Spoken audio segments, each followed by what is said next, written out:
अस्सलाम वालेकुम everybody, this is Sikandar टिमम financials. I hope you guys are doing fine and learning with us. Channel को subscribe कीजिएगा, इसके साथ लगे हुए बेल आइकन को भी प्रेस कर लीजिए। Since this is time sensitive content, और तमाम वो भाई जो मार्केट में ट्रेड करना या टेक्निकल एनालिसिस को लर्न करना चाहते हैं उनके साथ भी जरूर शेयर कीजिएगा। And if you find value in our content तो प्लीज वीडियो को भी जरूर लाइक कीजिएगा। So getting into the KSE 100 on the weekly time frame. Weekly में I just wanted to bring something to your attention. हाँ, और वो ये आरएसआई है। And I have always told you about it कि 50 लेवल के ऊपर जो है हम जनरली बुलिश होते हैं, और 50 लेवल के बिलो हम जनरली बेयरिश होते हैं। You can see it over here as well. और इसको अगर मैं मिनिमाइज कर दूं तो you can see in the market as well कि when we are above it, you can see 50 level के ऊपर आरएसआई जितनी देर तो मार्केट इज ट्रेंडिंग बुलिश। ठीक है, ऑल्दो डाइवर्जेंसेस क्रिएट हो रही हैं but we are still bullish.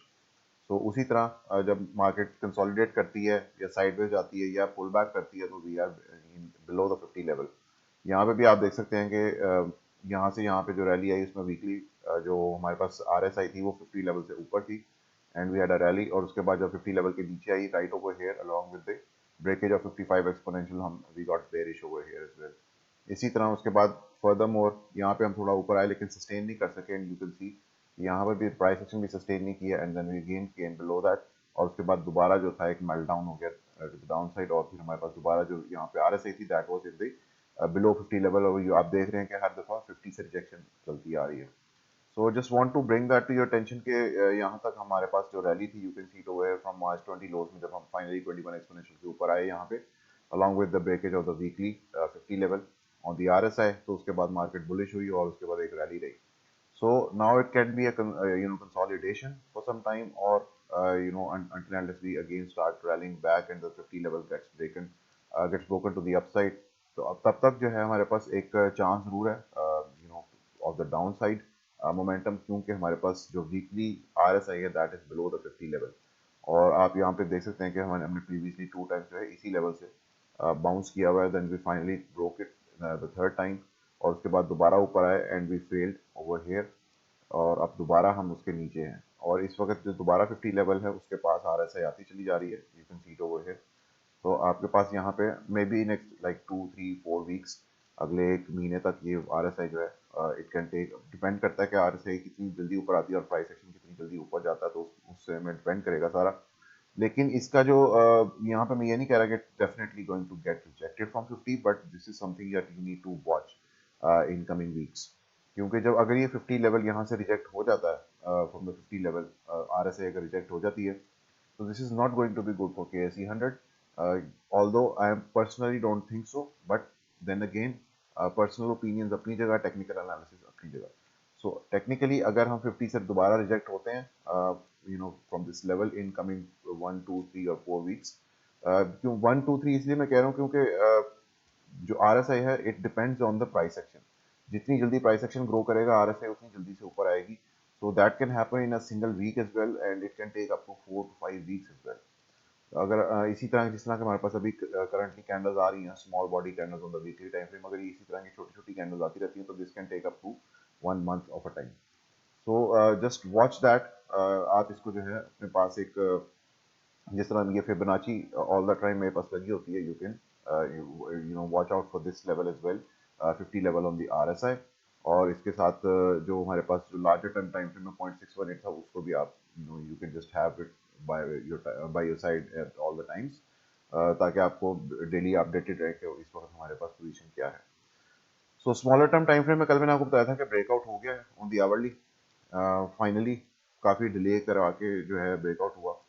Finally जब ब्रेकआउट हुआ उसके बाद हमारे पास एक छोटा सा रीटेस्ट हुआ, फिर दोबारा प्राइस ऊपर चली गई। और मैंने आपको कल बताया था कि अगर हम इस लेवल को रिट्रेस करेंगे ऑन द फिबोनाची, जो कि स्मॉलर मूव है ऑफ द 2 मूव्स जो हमारे पास मार्केट में आए थे डाउन साइड के, उसमें से जो स्मॉलर मूव है वो ये वाला है। और इसको अगर आप रिट्रेस कर लेंगे तो 0.236 से हमारे पास जो बाउंस आया, ब्रेकआउट आया, उसके बाद मैंने आपको बताया था कि now this is going to be the area to watch. And you can see it over here कि एग्जैक्ट टू द डॉट वही हिट हुआ है 44,582 लेवल हिट हुआ यहाँ पे, और 0.382 था। अब हुआ क्या है, यहाँ पे हमारे पास एक छोटी सी फैंटम बेरिश डाइवर्जेंस है। फैंटम बेरिश डाइवर्जेंस है इस पॉइंट के दरमियान में और इस पॉइंट के दरमियान में। You can see this one is higher and this one is lower, while इसके साथ जो हाई है वो नीचे है, और इसमें ज़रा सा हमने ऊपर एक हाई बनाया है छोटा सा। और वो लास्ट कैंडल ने, बिल्कुल लास्ट जो डेली आवरली कैंडल थी, उसने उसको रिट्रेस करके कंफर्म कर दिया अब यहाँ पे बेरिश फैंटम डाइवर्जेंस को। दिस कैन प्ले आउट, इसमें घबराने की कोई बात नहीं, इसमें ये प्ले आउट हो सकती है somewhere around 21 exponential and this green 55 exponential moving average. They are pretty much in inclined posture, could be of good support as well. So we can see tomorrow, और प्लस कल Friday भी है. As you know, Friday जो है वो अक्सर या तो साइडवेज होता है, मतलब बहुत ही कोई एक्सट्रीम कंडीशंस, बुलिश कंडीशंस हो तो Friday can be a very good day. लेकिन आपके पास दोनों साइड इस वक्त बहुत करीब है, so I don't think so there is any any sort of worry over here, क्योंकि आपके पास पॉइंट रेट के ऊपर है. If you're out of the trade, you can get back in once we close above the 0.382, or if you're not in the not out of the trade, then you can stay in until and unless we break below 355 exponential moving average. लेकिन जो मेरा ख्याल है कि it's not going to happen. uh, we can pull back a little bit down to the green 55 exponential or 50 simple moving average, और अगर even 100 EMA तक भी कर लेते हैं तो it's not going to be bad of a thing. 200 simple moving के average के ऊपर अभी भी जो है हमारे पास ब्रेकआउट हुआ है, और 200 सिंपल तक भी वापस आ सकते हैं. लेकिन मेरा कहने का मकसद ये है कि any kind of a pull back can for now at least be considered as a consolidation. वो कंसोलिडेशन कब कंसिडर नहीं होगी? कंसोलिडेशन वो तब कंसिडर नहीं होगी when we close low this 0.236 level, which is at 43,870. I know it's a big range, and if somebody got in over here तो उसके लिए लॉस भी हो सकता है. But then again, this is trading, and that's how you measure your risk to reward ratio, because 200 के ऊपर जो आने का reward है, that is also bigger. क्योंकि मैंने आपको आवरली टाइम फ्रेम पे दिखाया कि once we close above the 200 simple moving average, we get usually big rallies. You can see it over here. Previously आप जाके retest भी कर सकते हैं, so could be. So 200 simple moving average के ऊपर जब भी आवरली टाइम फ्रेम पे आते हैं, we do get a lot of big sort of rallies. You can see it over here as well. और ये rally जो है वो up to months भी last कर सकती हैं. So just be aware of the fact. तो इस वक्त currently yes 0.236 is still in play. ठीक है, ये यहाँ पे अभी तक हमारे पास प्ले में ये है.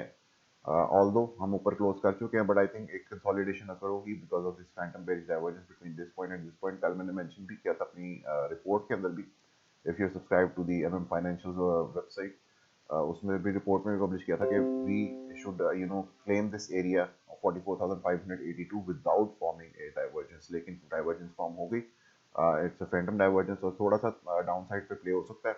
May be tomorrow's day, Monday को देखेंगे कि मंडे को अगर हमारे पास मजीद continuation to the down side आते हैं, then average is going to be a little worry full, क्योंकि उसमें हमारे पास 0.236 पे लूज होने के चांसेस हो सकते हैं. फर्स्ट ऑफ ऑल पहले one step at a time. कल का दिन जो है I think is going to be a consolidation and a little pull back kind of situation. लेकिन अगर कंसोलिडेशन के बगैर या एक क्विक मूव नीचे दे के वापस मार्केट ऊपर आती है और 0.382 के ऊपर क्लोज करती है, तो that is going to be insanely bullish for coming days. और उसमें हमारे पास there is a possibility of going to the 0.5 and then 0.618 subsequently. और यहाँ पे आपके पास देख रहे हैं मेन रेजिस्टेंस भी आपके पास यहाँ पर आएगी 0.618 at 45,733 points. So watch out for that. अगर ये पुल बैक आता भी है, I don't think so it's going to be of any worry. और अभी भी आपका 200 के ऊपर ब्रेकआउट भी हुआ है, प्लस सारी मूविंग एवरेजेस इस टाइम आपके प्राइस सेक्शन के नीचे हैं. So every moving average is somehow going to be acting as a support for now. So इस तरह के जो पुल बैक्स हैं वो हेल्दी होते हैं, कंसोलिडेशंस होती हैं, need not to worry about it. और उसमें हमारे पास दोबारा चांस मिलेगा ऊपर 0.382 ब्रेक करने का. So this is it for KC 100 today. Thank you so much. अल्लाह हाफिज़.